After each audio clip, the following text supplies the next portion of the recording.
Thank you so much, everybody, for showing up here today for this great session and for all who are joining us online as well. I look very much forward to talking about different level of governance and finding ways of better collaboration. So my name is Lasse Brun. I'm the CEO of 50 by 40. It's a collective impact organization. And we are hosting this event together with Food and Climate Pavilion, like the organizers behind that, but particularly IPES Food, Humane Society International, and eClay. So we have a great show for you today. We have some amazing speakers whom I'm gonna introduce in just a moment.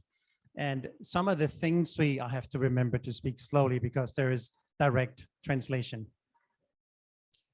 One of the key things we are gonna be talking about today is the different governance levels and the often lack of collaboration between them. So there is governance multilaterally. We are sitting here today at COP27, where the UNFCCC is one of the multilateral bodies. You will know multilateral bodies such as the FAO, the World Food Programme, World Health Organization, and so forth. And then, of course, we have the regional bodies, such as African Union, for instance, that are governing a larger region. Of course, the national governance, the regular governments, and in some countries of certain sizes, like the US or Brazil or Canada, there will be states or provinces as well, governance there. And then, of course, you have the subnational governance specifically on cities and territories and areas where there's specific governance. And often these different governance structures do not collaborate. And that is always not a good thing. But when it comes to climate change mitigation work, it is particularly bad because there needs to be collaboration because, as we all know, we're running out of time. We're facing a poly crisis. And unless we really start collaborating across all sectors and all governance levels, we're going to be in trouble. So with that, I want to introduce our amazing speakers today. And the first one is Celeste Smith. Celeste joins us from Turtle Island, Canada, and is Oneida from 6 nations of the Grand River Territory. She's a seed steward, traditional agriculturist, and teacher of traditional ecological knowledge.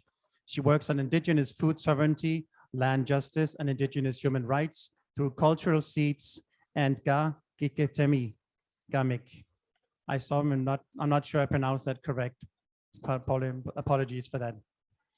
Next, we have online Juliana Tangari.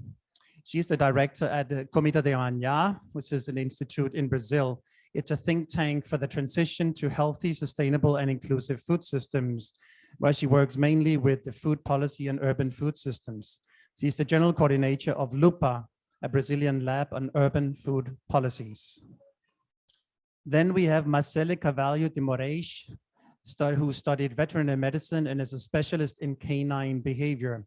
In April 2022, Marcele took over as Municipal Secretary of Sustainability and Resilience for the city of Salvador, where she hopes to amplify her work in defense of animals and the environment. Then we have Latha Swamy. Latha Swamy is the Director of Food System Policy for the Municipal Government of New Haven in Connecticut, the US. Latha works to support and help manifest community-led efforts that envision and create an environmentally sustainable and socially just food system at the institutional, local, state, and federal levels. Then we have the Honorable Teresa Roura, who is the Minister of Climate Action, Food and Rural Agenda for Catalonia. She has worked in municipal politics for many years as a city councillor, a mayor of Ripoli, as a member of the Spanish government, as a Minister of Agriculture, Livestock, Fisheries, and Food for Catalonia. And since 2021, she has held her current position as the Minister of Climate Action, Food, and Rural Agenda. And last but not least, joining me for yet another panel is Mena Soto, who is the Director of the Ministry of Agriculture and Livestock of Costa Rica. And she's been representing the Costa Rican government in climate and agriculture negotiations for the last 4 years. So a very warm welcome to all of you, and I look forward to a great and fruitful conversation. So I want to start now by asking all of you to come in and answer an opening question where each of you will speak for 3 minutes.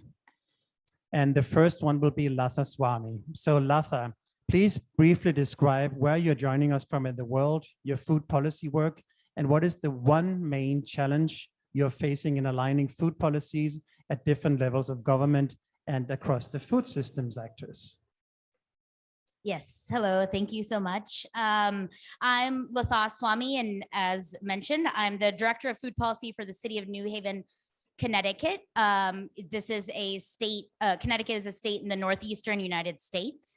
New Haven is a diverse, small, we have about 130,000 people, coastal city. And I actually lead a unique division, a very small division. It's me and one other team member who's in the audience. And we work in the food system policy division.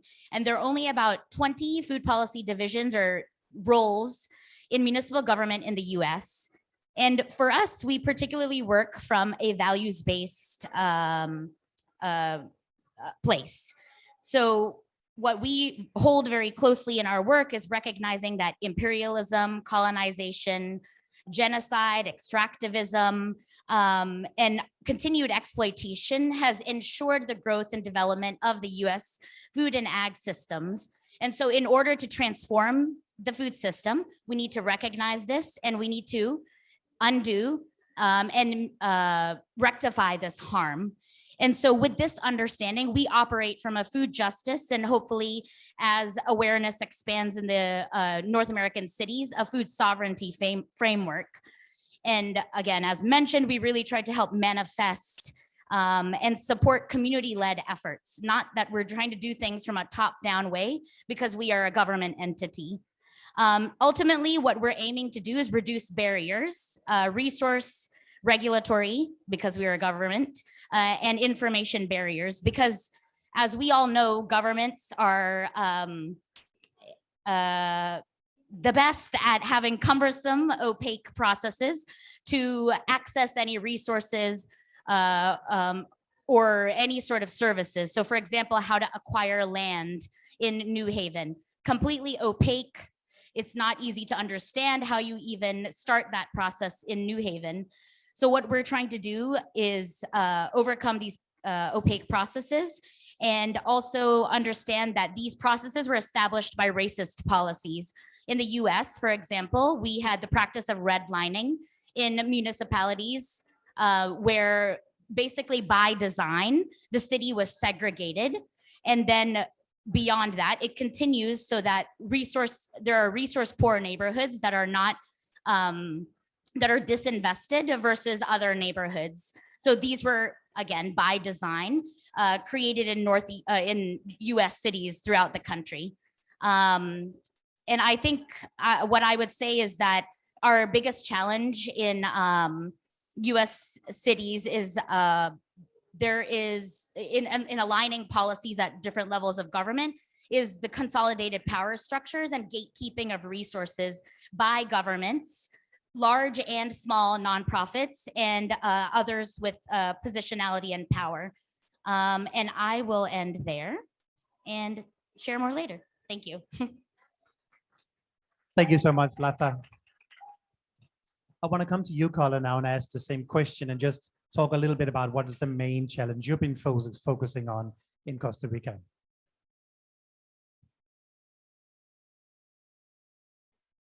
Oh, I'm sorry. Oh, I'm sorry. I thought you had one. Okay. So thank you very much for that great opportunity. For us, the challenge in our country, in order to work with the line that we are exposed to today, is how to work with our producers, how to work with them in order to share with them the good practices to be sustainable, in order to transform the system that they produce, and also to adapt to the systems and the different challenge that they have at the moment. So in my country, when we start to identify the challenge, we start to try to align our policy and support, and to have support from different groups of sector in order to align in a big national strategy that we call low carbon agriculture national strategy, in order to organize our produce system to adaptate to the different challenges that we have in the same line, in order to have order and to work with them. But it's very simple to say, but it's not easy, because the basic principle here is how to be effective with them in order to transform and to have all parties integrated in the into adaptation system, government actors, academy, productive sectors, the different different space of views to share views and dialogue, to work based in agreements also is so what's so important for us. To organize all of this sector to go in the same line was a really big challenge.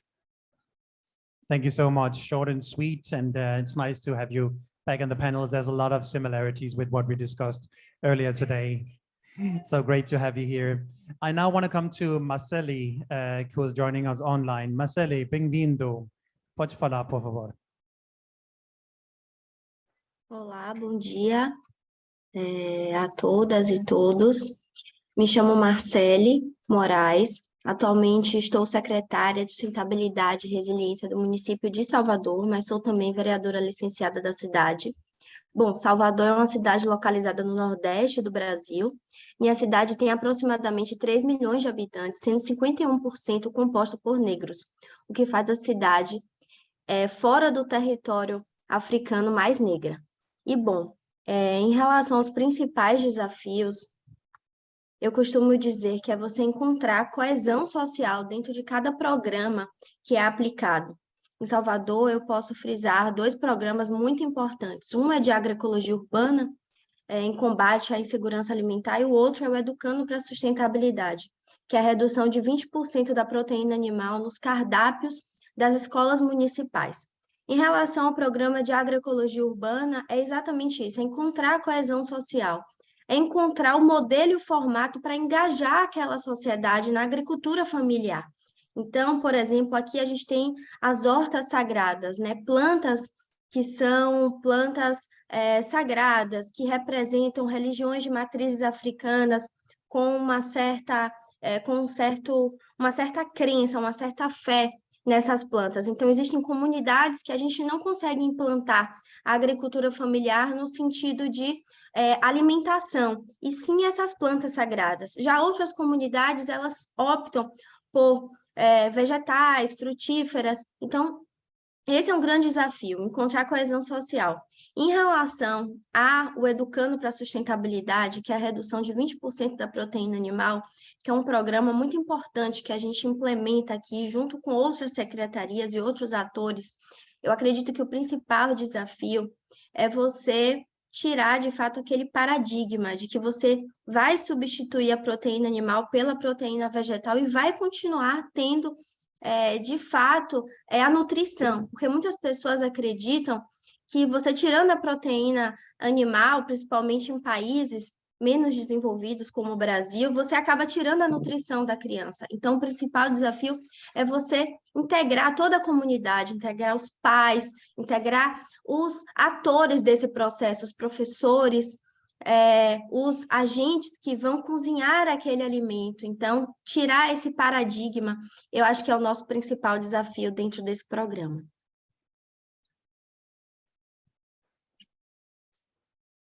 Muito obrigada. Thank you so much. It was great to hear from you. And I would like now straight away go to the next speaker, Teresa. Would you please talk to us about one of the obstacles and challenges you are facing?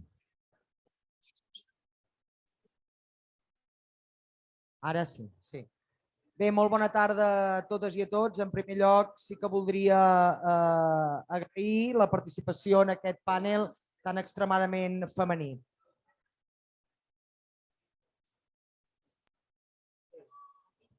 Just very quickly to thank everyone for your working. Is it working? It's working, yes. It's working. Thank you everyone for your attendance If you tonight. could sorry, Turn it. There you Thank go. you, everyone. Okay.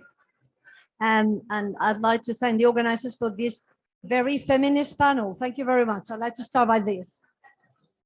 Des de Catalunya els venim a parlar de la producció agrària sostenible que tenim immiscuïda dins el pla estratègic de l'alimentació del nostre país i ens serveix per acompanyar les explotacions catalanes cap al camí de la sostenibilitat, entenent aquesta sostenibilitat des de 3 punts de vista, un punt de vista ambiental, un d'econòmic i també un tercer de social. So in Catalonia, we have what we call the Sustainable Agricultural Plan, which includes the strategic plan to accompany the producers, the Catalan producers, and we do so based on 3 pillars, the environmental pillar, the economic pillar, and the social pillar. El repte és produir aliments, la producció d'aliments, però consumint, òbviament, els recursos de la manera més sostenible possible, no malbaratant-los i vetllant sobretot per la continuïtat dels nostres pagesos i pageses, que són els que ens proporcionen els millors dels aliments. Aquesta política agrària sostenible, aquesta producció agrària sostenible està, evidentment, alineada amb el Pacte Verd Europeu, amb l'objectiu d'impulsar l'economia, millorar també la salut i la qualitat de vida de les persones, tenint cura, òbviament, també dels recursos naturals, de la pròpia natura. So in Catalonia, what we do for that purpose is to try and aim at sustainability, trying to make sure that there's no waste in production and in consumption. And we also align naturally with the European Green Deal to make sure that environmental, health issues and well-being of our citizens, our producers, is preserved at all times. De fet, la producció agrària sostenible, aquest projecte, esdevindrà una llei, ho aprovarem com a llei, i el que pretén també és quantificar i avaluar també la sostenibilitat de les explotacions agràries de Catalunya, i tot això ho volem fer a través d'un model propi d'avaluació de sostenibilitat per l'agricultura i l'alimentació que promou la FAO. I en aquest sentit, val a dir que la digitalització del sector és extremadament important, és clau per poder quantificar aquesta sostenibilitat i també perquè intentarem promoure a través del que en diem una calculadora ambiental el fet que el propi sector es vagi autoavaluant i conegui amb allò que falla, amb allò que va millor, senzillament per aconseguir la millora del propi sector dins d'aquests paràmetres que considerem imprescindibles de sostenibilitat ambiental, econòmica i també social.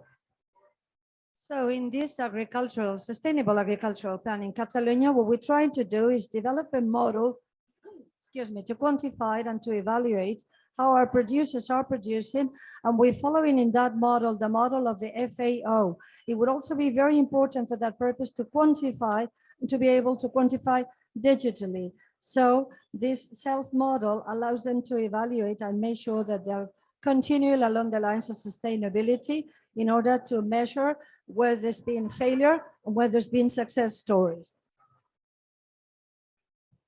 Muchas gracias, Teresa. And now I would like to come to Celeste. Celeste, please do just share your thoughts with us. Nyalgola, everyone here. That means thank you in my language. My language is Oneida. I'm from the Oneida Nation in so-called Canada. And Canada was built on the stolen land of my people. And I guess that would be my, our biggest challenge, really, is the acknowledgement of that.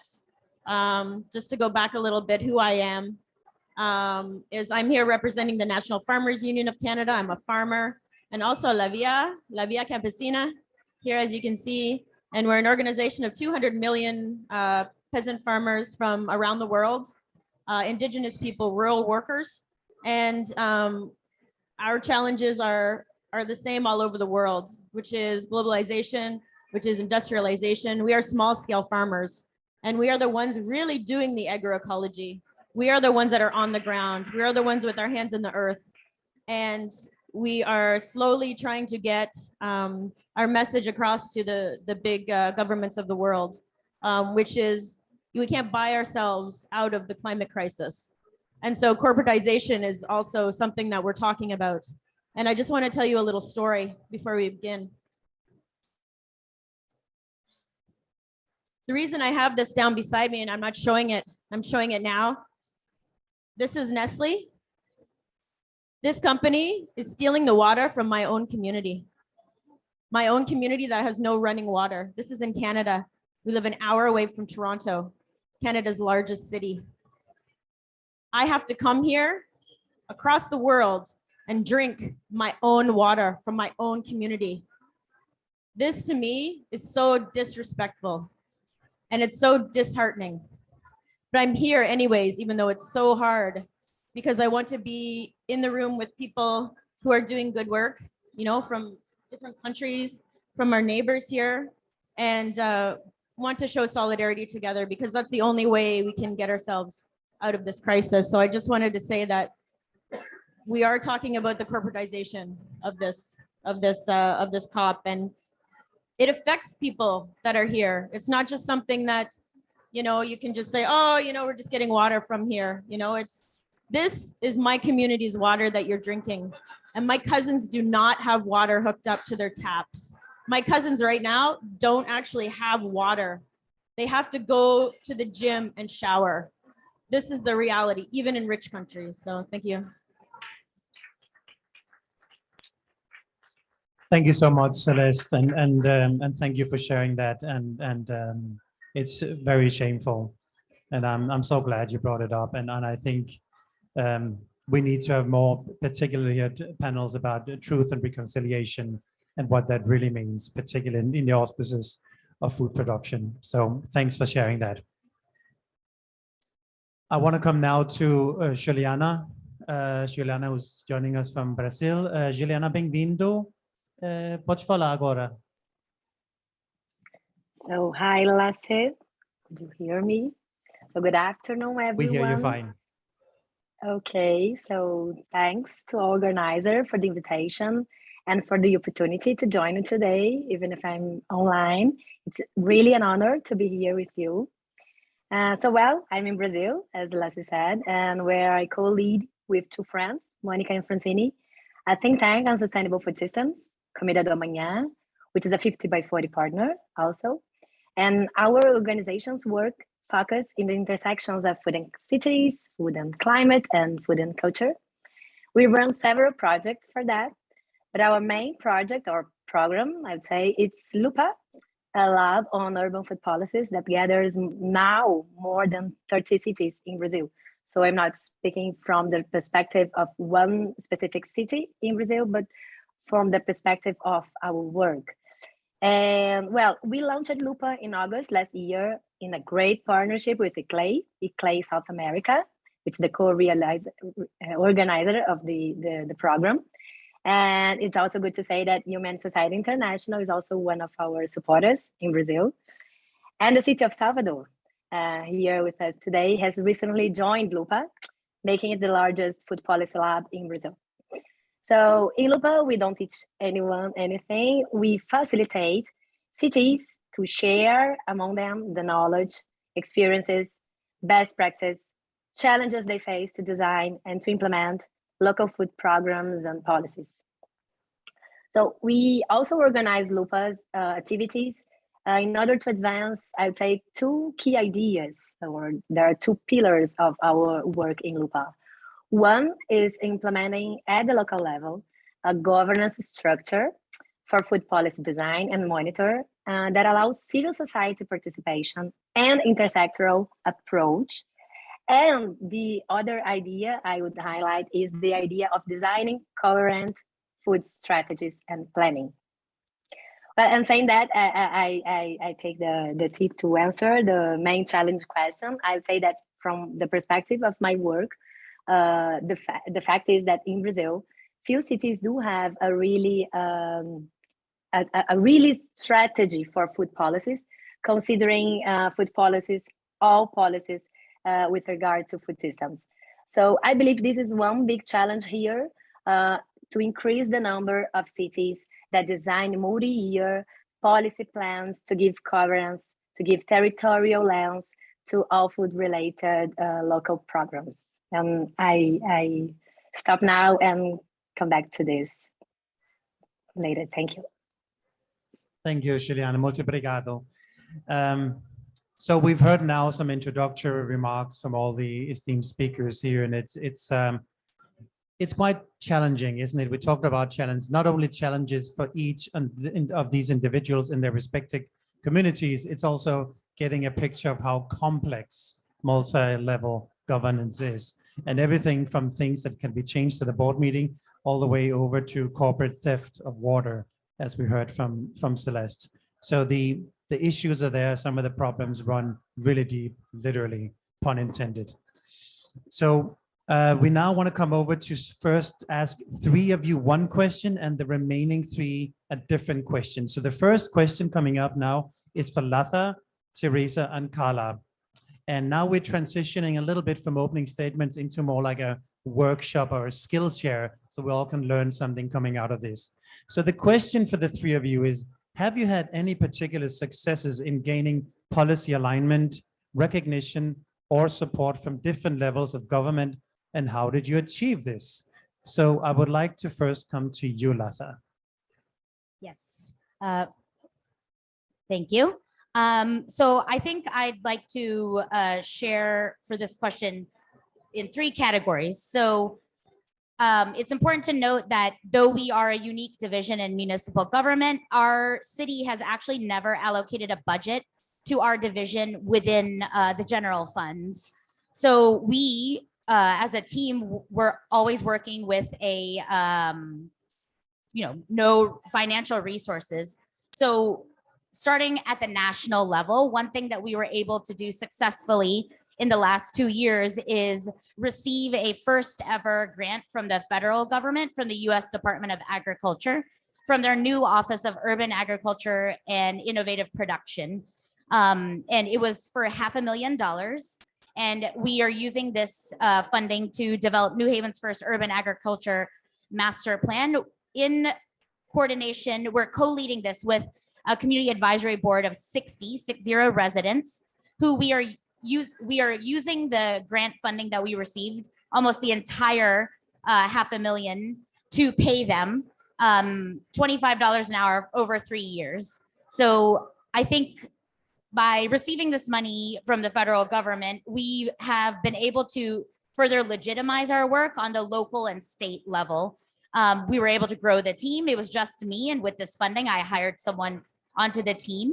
And we finally had resources to actually compensate individuals in participating in a grassroots policymaking process. On the state level, throughout the pandemic, because of this funding, we were recognized finally that food systems is not synonymous with emergency food from the state, Connecticut Department of Agriculture. And through this recognition, we are now part of more decision-making processes, we and the community members we work alongside with, in issues around farmland preservation and conservation of resources.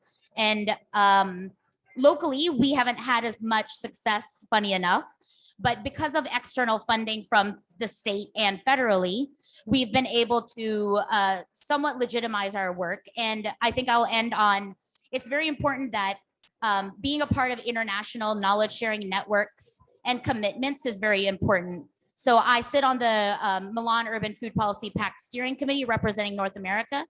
And we are the first North American signatories to the Glasgow Food and Climate Declaration. And we are also a part of the Ickley City Food Network. And all of these networks have been important further legitimizing our work locally. And this is why we are here actually at COP as a local government.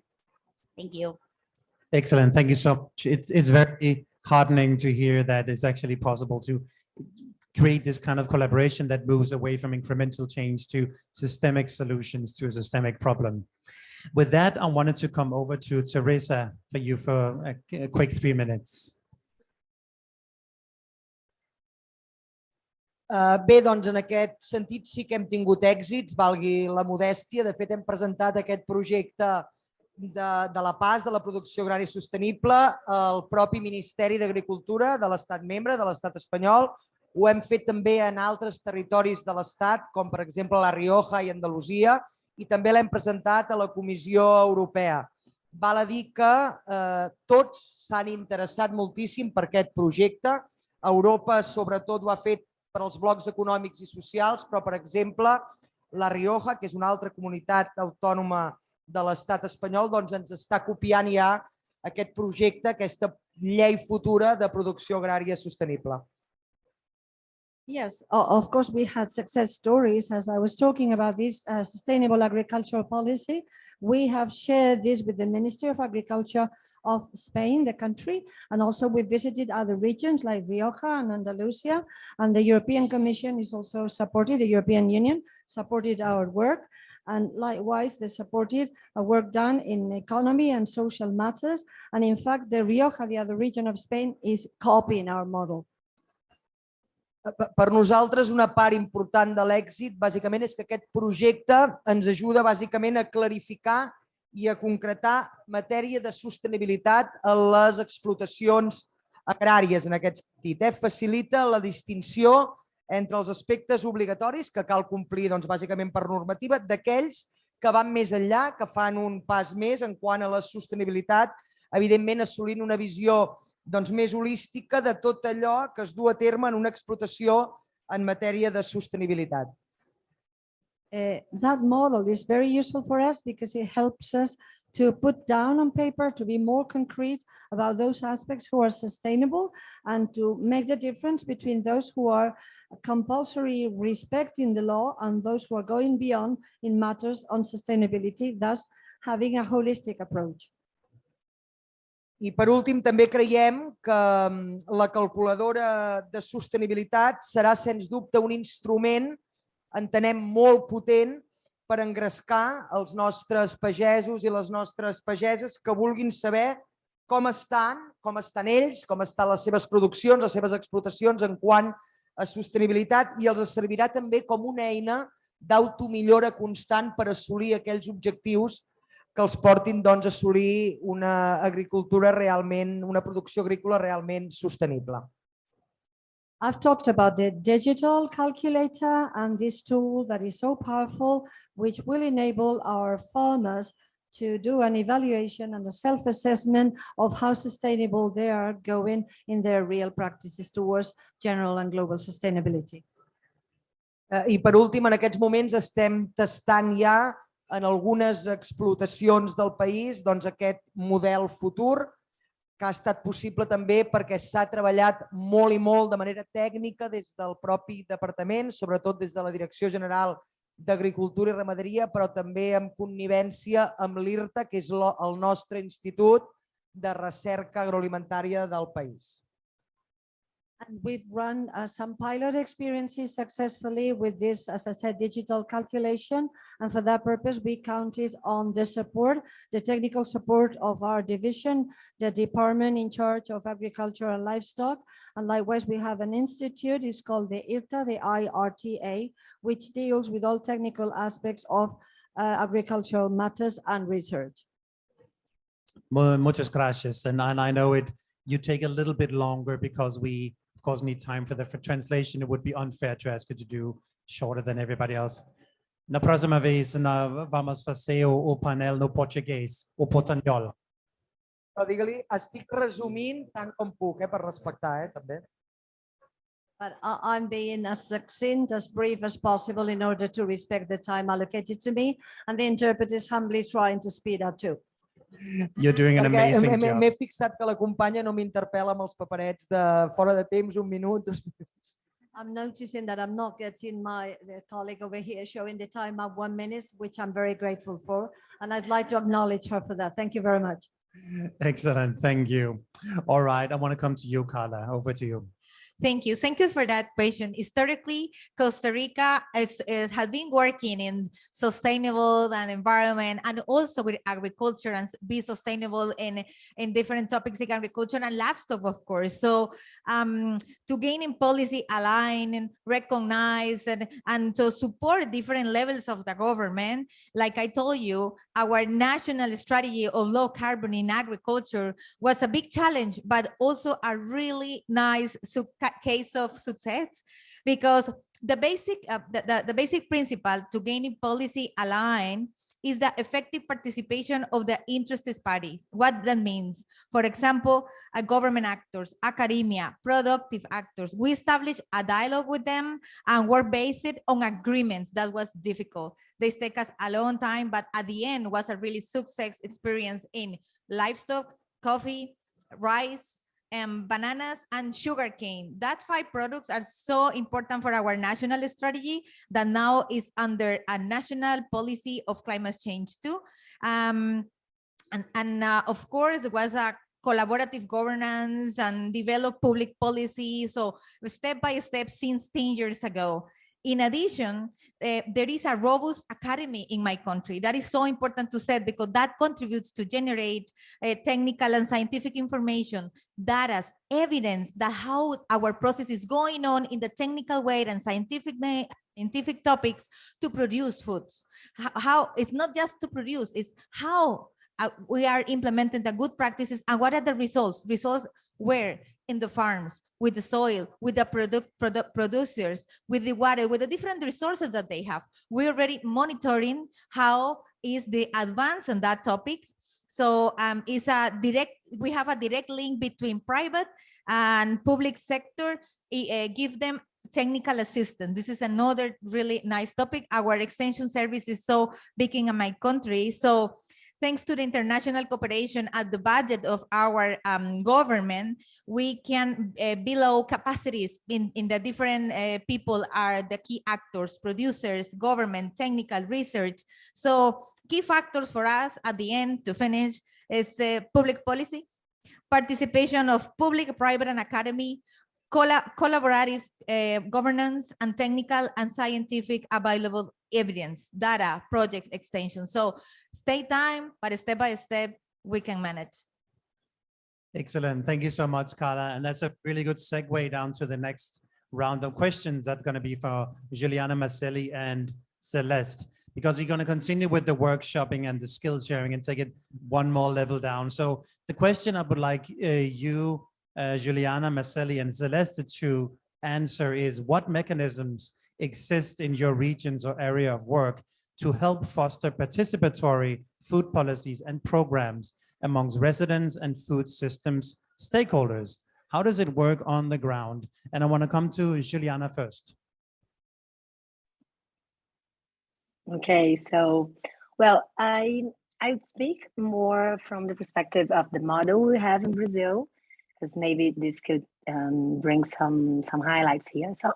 So we have in Brazil, it's been developing since the 2000s, a policy governance model at the national level, and that has been mirrored to state and municipal levels, although not every city in Brazil implements it yet. And this is the model we push forward in Lupa. So the model works like this: to design and monitor food policies. And in Brazil, we use more often the terminology of food and nutrition security with this broad concept of food systems. So for that, there should be organized every 4 years a food policy conference where civil society, academia, politicians, authorities, etc., meet to define the territorial main needs, the key demands of the people, and the key entry points for the next food strategy planning. So the conference is one body of this. Second, there should be a permanent food policy council in each level of government, ideally linked to the mayor, the governor, or the president, and a council that is a forum where elected members of the civil society organizations meet and dialogue with authorities to, among other things, establish the guidelines for the food strategy planning and monitor how the government is implementing the food-related programs. So this is a kind of mixed council with both civil society and government members. The civil society sectors represented in this council will depend on the arrangement of each territory. So it's not completely predefined. And third, there should be a government body, an agency with officers, authorities only, to design the food strategy. Ideally, each 4 years, I mean, 4 years strategy, take into account the Food Policy Council guidelines. And it's important that all offices and departments that run food-related programs in that level of government have representatives in this agency to make this strategy really current among all the government interventions in the food systems. So it must be an intersectoral body. And this is the model, as I said before, that we push in local cities, because unfortunately, at the national level, since 2019, this structure has been undermined with the closing of the National Food Policy Council, which we expect to be reactivated and reinstalled next year. And the loss of activities, the closing of the food policy, the National Food Policy Council brought this loss of activities of the national system for food and nutrition security policies. So that's why we try to push this governance structure model in the cities to make them use this, although at the national level, it's not working for now. Thank you so much, Juliana. Very insightful, and it's going to be particularly interesting to see how things play out in the next couple of years with the change of government in Brazil. I'm sensing it's going to get better, but let's see. All right, I wanted to come next to Marcele. Marcele, por favor. Bom, em relação à política de múltiplos atores, eu gostaria de falar um pouco do nosso programa Educando para a Sustentabilidade, porque ele é um case de sucesso de múltiplos atores envolvidos. Primeiro, que são mais de uma secretaria, a Secretaria de Sustentabilidade e Resiliência e a Secretaria de Educação. Além disso, a gente tem a HSI, que são membros internacionais que também fizeram parte de todo esse processo, junto com a MFA, e também a FAO, a Lupa. Então, a gente conseguiu integrar todos esses atores no processo e essa integração intersetorial.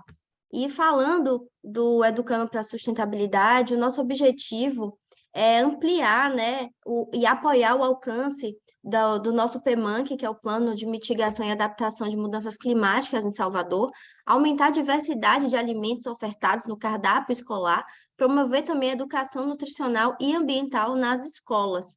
Então, com a redução de 20% da proteína animal, a gente consegue, esse é o nosso objetivo, né? Conseguir alcançar essas metas. Mas, além disso, eu queria trazer números para vocês, porque eu acho que é muito importante a gente falar que em um ano, com esse programa, a gente consegue atender cerca de 10 milhões de refeições à base de vegetais. Então, a gente consegue diminuir 16 mil hectares de floresta, a gente consegue, na verdade, preservar 16 mil hectares de florestas, que equivale a aproximadamente a 16 mil campos de futebol, então é um impacto muito grande. 400 milhões de litros de água poupados e mais de 75 mil toneladas de CO2 não emitidos. Então, esse é um programa que a gente conseguiu fazer de forma intersetorial, com todos esses atores envolvidos, e fazendo sempre essa integração. E com isso a gente conseguiu e vai conseguir, ao longo de um ano, todo esse impacto. Nós começamos implementando em 30 escolas, e hoje já temos em toda a rede municipal, desde o mês de setembro. Então, eu gostaria de deixar registrado aqui esse programa que pode servir de exemplo para tantas outras cidades no mundo e tantos outros habitantes de diversos países. Obrigada. Thank you so much, Marcele. And finally, over to you, Celeste. Okay, so talking about people on the ground, that's exactly who I'm with. La Via Campesina, actually want to bring to you attention that we coined the word food sovereignty.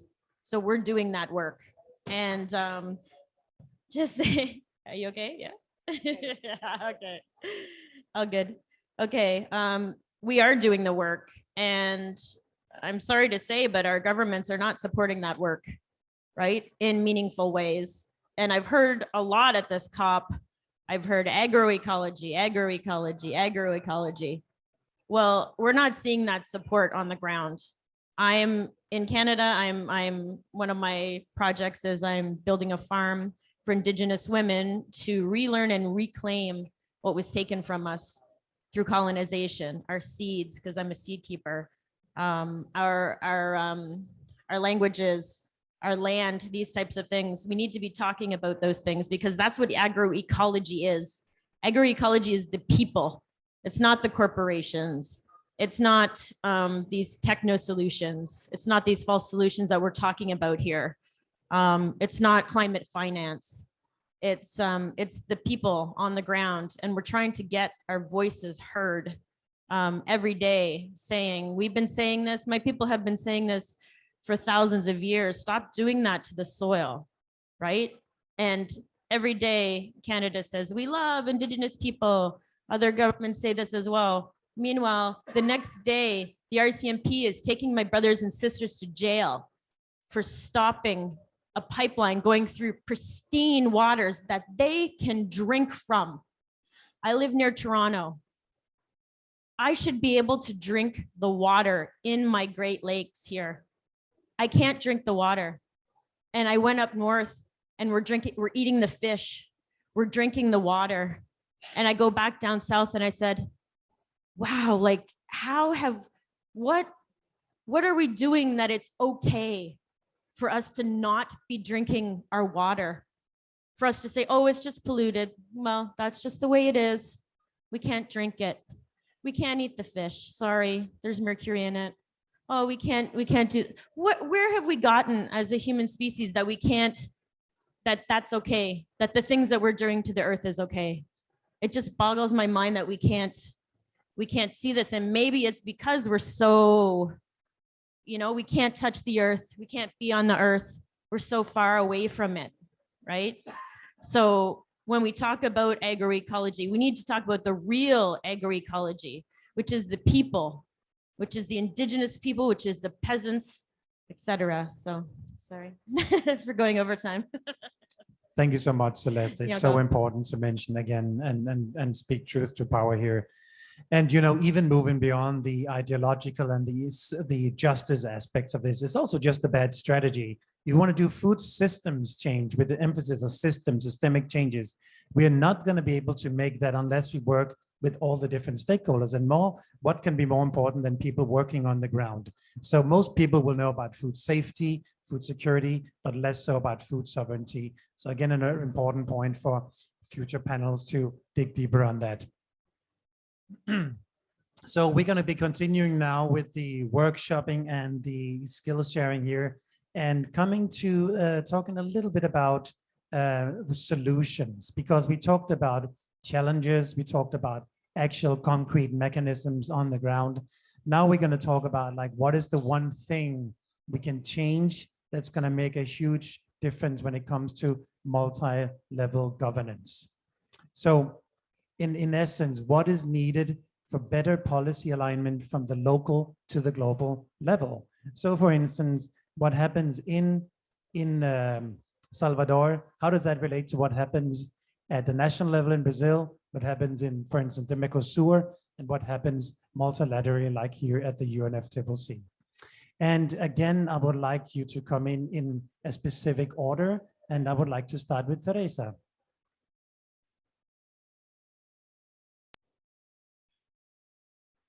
Bé, doncs, en aquest sentit, partim d'una evidència que és que per nosaltres, i suposo que per la majoria, les polítiques en aquest sentit a nivell global tenen poca concreció. És a dir, jo crec que hem de ser capaços d'agafar-nos en aquestes polítiques globals, el Pacte Verd Europeu, el Farm to Fork, l'estratègia de biodiversitat, i aterrar-les. Com aterrem això a nivell local? Com aterrem això a les nostres explotacions, al dia a dia dels nostres pagesos i pageses? Well, we do believe that when it comes to global nature policies, they are not very specific and tangible. And in order to downscale locally, we should keep to the targets and purposes included in the Green Deal and likewise in the program that we all know from farm to table. Those strategies should help us and should help our producers to get on more tangible and more sustainable resources. I una vegada hem aconseguit aterrar-ho, crec que el que també és important, i des de Catalunya ho veiem des d'aquesta òptica, és practicar-ho, posar-ho amb exemples, no? I si més no, compartir-ho perquè aquells que han de fer aquestes polítiques globals entenguin que tot això d'alguna manera s'ha de traduir a nivell més local. I en això el que hem fet des del Govern de Catalunya és participar en les enquestes en relació a la sostenibilitat que es promouen des de la Unió Europea i aprofitem quan som allà per explicar el nostre projecte. També ens hem reunit, com he dit abans, amb membres de la Comissió d'Agricultura de la Unió Europea per explicar què és el que tenim entre mans. També hem creat un grup a través d'un memoràndum que ja teníem amb companys de la Baixa Saxònia, que tenen una agricultura similar a la nostra, o, per exemple, també ho hem fet amb els companys de l'Emília-Romanya, també per compartir experiències, en definitiva, per conèixer aquestes iniciatives a nivell local i que les puguem extrapolar a nivell global. So locally, we do believe that in order to downscale those policies, we need to share example with those making policies globally speaking. And for that purpose, we have participated in surveys carried out by the European Union concerning sustainability. And we've talked to them when we visited the European instances to talk about sustainable agriculture. And to give you 3 specific examples, we've participated with those specific departments of agriculture in the European Union, telling them what our project was all about. Likewise, we participated with the Lower Saxony to a memorandum group. And last but not least, we've also been together with people responsible for sustainable agricultural production in Emilia-Romagna in Italy. Thank you so much, Teresa. And would like to come over to Celeste now. Okay, so what's missing? There's nothing missing. We have all the solutions already. And they're in the indigenous people, they're in the people of the planet. We've already passed so many things like the UNDRIP. If we just implemented all of the things in the UNDRIP that we already have, we would not be in this situation. We need to look already. We've been talking about this. And we need to stop looking for new solutions, right? Because we have them. Just because you don't like them or you think that they're too hard doesn't mean that they're not the solutions, right?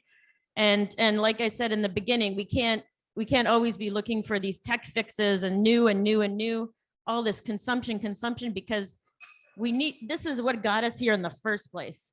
So let's look back. My people were on the land for thousands of years. And when settlers came, they didn't even know we farmed. They had no idea we were even living there. And this is the way we must be on the planet. When you see an indigenous person, they're wearing flowers or they're wearing them on their feet, it's to remind us to step gently, because in my culture, literally the children, we are made from the clay of the earth and the children come up from the clay. So we don't want to step on their faces. We don't want to step on the faces of the generations that are coming. So we step softly. That is in the way that we treat ourselves and the earth every day. That's what a paradigm shift is. That's where we need to be, thinking that way every single day. Is this decision going to affect the 7 generations ahead? We need to think that way. We haven't been thinking that way. But we're still here as Indigenous people, right? And we have fought and fought and fought for the UNDRIP. La Via has fought for the UNDROP, which is the UN Declaration on the Rights of Peasants and Rural Workers. If we implemented that, again, agroecology is in there. All of the answers are in there. So we just need to implement the things that we have already on the table. Thank you so much, Celeste. So we have the tools. We just need to start using them in an equitable and just way. Juliana, I wanted to come to you now. Okay, so adding to what Teresa and Celeste have already said, I'd say that first, of course, make cities heard at global levels, global forums. So push for more interface between cities networks and international organizations, international forums. That's the first line I would highlight. Second, I will say that we need more financial tools that align food systems activities, food systems transformation at the local level with the Sustainable Development Agenda and the Circular Food Systems Transition Agenda. So this should be more mandatory. And I take the opportunity to highlight the Global Alliance for the Future of Food report on climate financing for food systems transformation. I think this is a good point to be highlighted. And if I could add, specifically in Brazil, we need the national systems for food and nutrition policies alignment back on track. This is something that would really make a difference in Brazil now. So thank you, Latha. Muito obrigada, Juliana. And now over to Latha. I said earlier that I think we have an issue around consolidated power structures and gatekeeping of resources. So one solution to that is we need to challenge the status quo and hold gatekeepers accountable. And this includes me, right? Because I am in a city government role.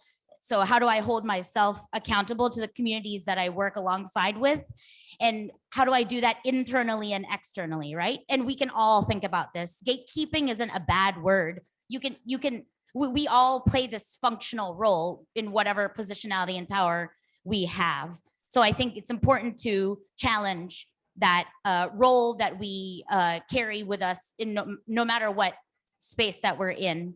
And I think it's important to do that in order to enable the grassroots movements that we want to see grow, and to push for direct funding and decision-making power so that there's decentralized power and that residents are the ones that are defining both the challenge and designing the solution to a more root cause systems level change.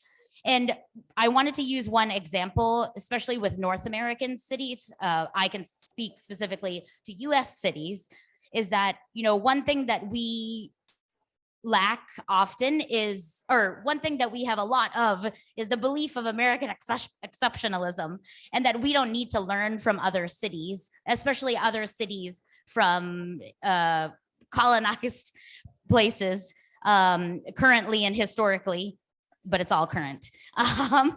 And so I think that one important thing is approaching this work with humility and making sure that we're humble and understanding that there are shared challenges among communities around the world, and that we can learn from other communities around the world. And I'm speaking especially from the city government role and from, like a position of power in a US city, and that, we're listening to those who hold knowledge that actually have defined the solutions, as I've already said. They're there, as Celeste said, and then acting on them, not for personal gain by a select few, but ensuring that it's for community health and community wealth.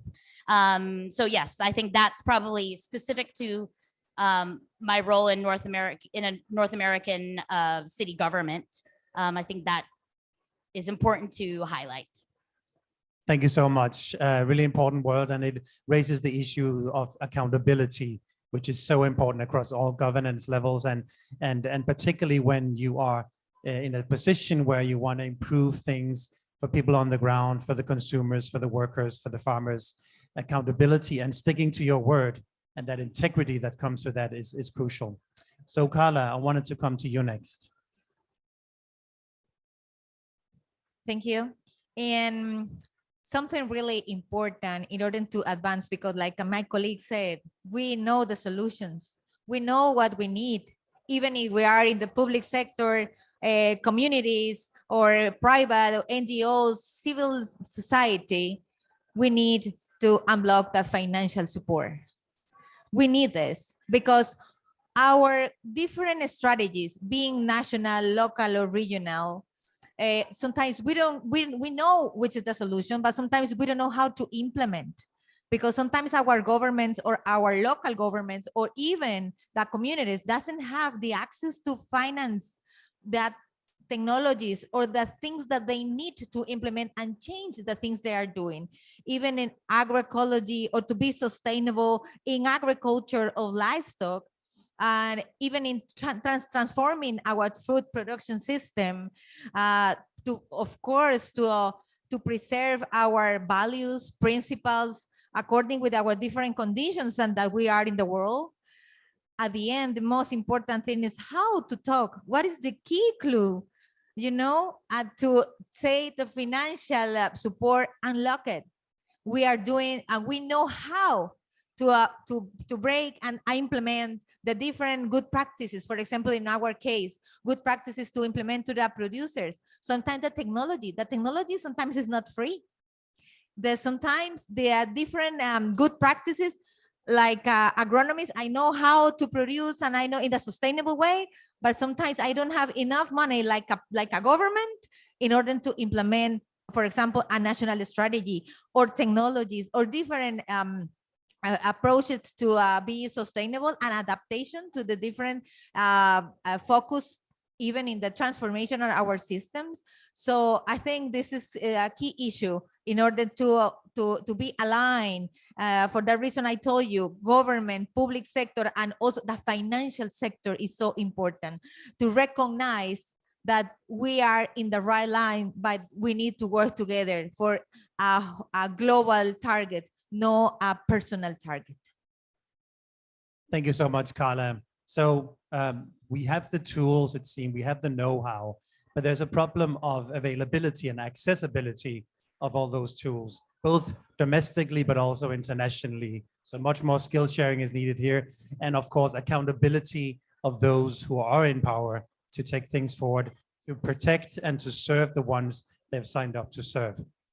So just before we come to Marcele, I want to say we are now 3 minutes away from the Q&A from you guys. So get your great questions ready. We won't have much time. So just think about how you can make them to the point and succinct and interesting. So Marcele, por favor. Obrigada. Bom, a solução que eu vejo é que não existe fórmula mágica. Em que sentido? Que às vezes o que funciona em um país não vai funcionar em outro país, que a gente precisa respeitar a tradição e a cultura local de cada país. E isso é fundamental. E aí eu volto a trazer o exemplo do nosso programa Educando para a Sustentabilidade, que o que fez dar certo foi exatamente isso, respeitar a nossa cultura. Então, por um exemplo, aqui na Bahia, Salvador, a gente tem um costume de comer muqueca, é um prato típico à base de dendê. E a substituição que a gente fez nas escolas foi a moqueca de feijão branco, por exemplo, e teve um total de quase 92% de aprovação no paladar dos alunos. Então, você respeitar a cultura local, a tradição local, a agricultura local, porque também não adianta você colocar no prato de uma criança uma verdura, um legume de um outro país que ele nunca teve contato muitas vezes. Então, você precisa respeitar. Fora isso, respeitar também a sazonalidade das verduras, dos legumes, isso também é muito importante. Então, eu acho que a grande, digamos assim, dica que eu posso dar e crítica ou sugestão é isso, é o respeito de cada nação, é o respeito de cada cultura, de cada localidade. Isso sim é coesão social, e isso sim faz com que os programas deem certo, de verdade.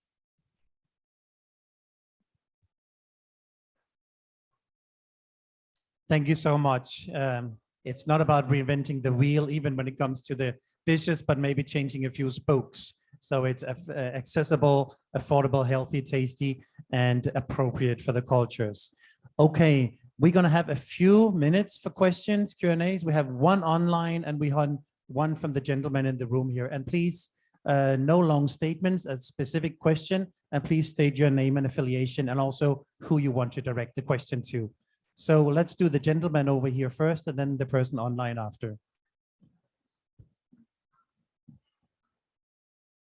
Thank you, Mr. Chair. Name is Tozizo Kofa from South Africa, Cape Town, and I'm from the Coalition of African Animal Welfare Organizations. Just two quick ones to the public officials.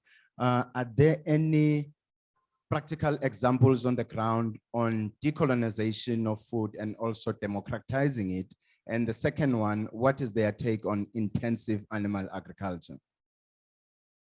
Two very concrete questions. Any takers here? The second is, what is your perspective of industrial animal agriculture?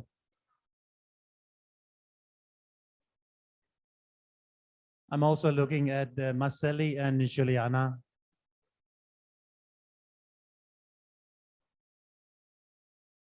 It's an important question, right? Just while you think about who wants to answer, it is a very important question, the decolonization of the current food system, because the food system we have now is a continuation of the colonial system. So how do we decolonize in the same vein as shifting to healthy and equitable food distribution? Would you like me? Oh, Celeste, okay. please. Yeah, well, obviously we don't support industrialized anything because it's all about local food systems. It's all about local people. So if your culture has meat in it, then you should be doing it as you always have. So they're on the land and they're living there. If your culture does not have meat in it, then you should be eating as you always have eaten, right? Your vegetables in this. That's to say, we need to look at cultural, appropriation and how looking at how eating appropriately, eating with the seasons, eating with those types of things. Like my culture will always eat meat. It will, because it's very north, it's very cold, and so we can't always have vegetables in the winter and this sort of thing. So we store them, but we don't eat that much of it. It's small amounts, it's seasonal, it's local. And that's, again, going back to the local thing and seeing that there is a lot of meat consumption and in places where they never had meat consumption before. So perhaps that's why, folks are getting sick eating things. That's what happened to our people when we're starting to eat flour, when we're starting to eat salts and sugars. We never had those in our diets before. So a lot of our folks are sick now. So we need to look at local foods and where that food and that medicine comes from. For us, food is medicine. So we need to look at it that way. And everything, like that plant is the same as that animal. There's a sacredness in both of those things. There's no difference for us. So. Thank you so much, Celeste. And in a way that answered both your questions, those in terms of the view on industrialized agriculture, but also making the point that food colonialism is not just about production methods, but also about the types of food that are imposed on certain peoples. In your case, Celeste, food from so-called Western food culture imposed on your people, leading to all kinds of health issues.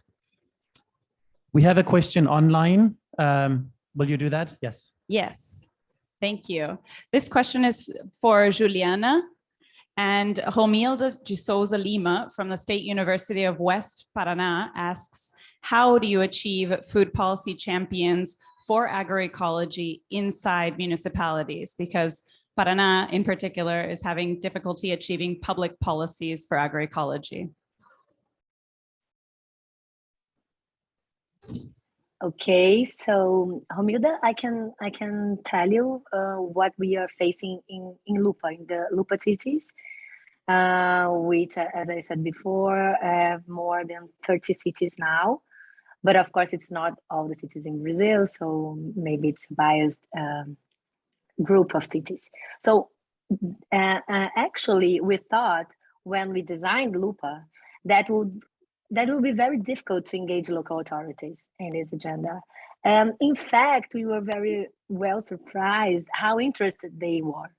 So when we started Lupa, our goal was to have 5 to 10 cities in the first year, and we got more than 20 applying for Lupa. So I believe that more than we thought, this agenda is considered really a positive agenda. And it's at least at the local level, at the local policy making, it's needed more the knowledge the tools to implement it, then wanting to implement it, the food systems transformation, and of course, agroecology. And as you know, in Brazil, agroecology is a very conflicted issue, and specifically at the national level. But at the local level, we found it easier to talk about a transition to agroecological systems. We saw much more public agents, officers, authorities interested in the tools to that, in the frameworks for applying this, transition to agroecology. So well, that's the point. I see things now. That's a positive agenda. They know that, but they want to know how to implement it. If I answered your question. Thank you so much, Juliana.